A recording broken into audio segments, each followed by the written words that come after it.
you're trying to make an objective statement and have a system here that would have to be based on objective grounds, because you're doing things against people's will, telling them where they can live, how they can live, and whether they we do all that all the time, Pyro. Like I said, if you want to go back to nature, nature was just might makes fucking right, okay? If you want to go back to some natural rights, I mean, it's my natural right to hate your fucking guts, cut your motherfucking head off, and eat your fucking eyeballs if I felt like it.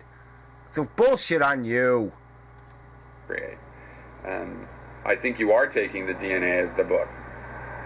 You're saying that these urges that this inner ape feels, they're the reality, and therefore we're going to react directly to that reality. And I'm saying, well, I can...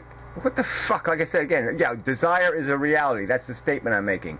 Yeah, and I've pointed out how it has absolutely no rational, logical, or substantive meaning in terms of its production. There'd be no reason for anything rational to produce need in the world. Okay, only irrational things will deliberately create need that needs to be satisfied. Okay, so you have to have need to create need. There's no such thing as a rational creation of need.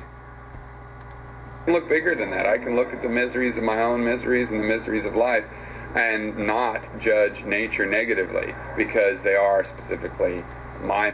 Yeah, well, I hope you get through your whole life still saying that, all right? I mean, I think most people know that there are some balls of crap in life that are just so horrific. If you had the choice to do your life over again, you might not live it again if you had to experience those 3 weeks or those 10 months or that 2 years. So, fuck you, all right? I don't wish bad on you, but you really should get the harshest taste of life because you seem to have no appreciation for suffering. I thought you might come back. You haven't said you would go in and medically sterilize people, but it doesn't matter. You said that they would have to be not reproduce, you know, so that's legal sterilization. So that is forced sterilization. Now you've said... Yeah, whatever. If you're going to say that's honest rhetoric, go ahead and say it, but I don't buy it. It's not honest rhetoric, Pyros. You want to play that game, then fuck you. Place our population... Fine, that's still forced sterilization at a certain limit, though. I mean, there's more of an argument to limit reproduction than there is to actually end it.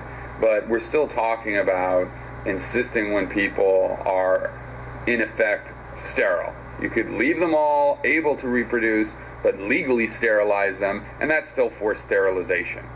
Yeah, right. So we let them have 2 kids, and then we have... you know, forcibly sterilize them. We've invaded their body and no, we haven't, Pyro. You could say we castrate them. Why don't you use castrate? That's even more frightening rhetoric. That has absolutely nothing to do with the fucking truth. That we put a rational limitation on what people can do. How big a glutton they can be. How big a jackass they can be. I mean, fuck you. Thankfully, the end.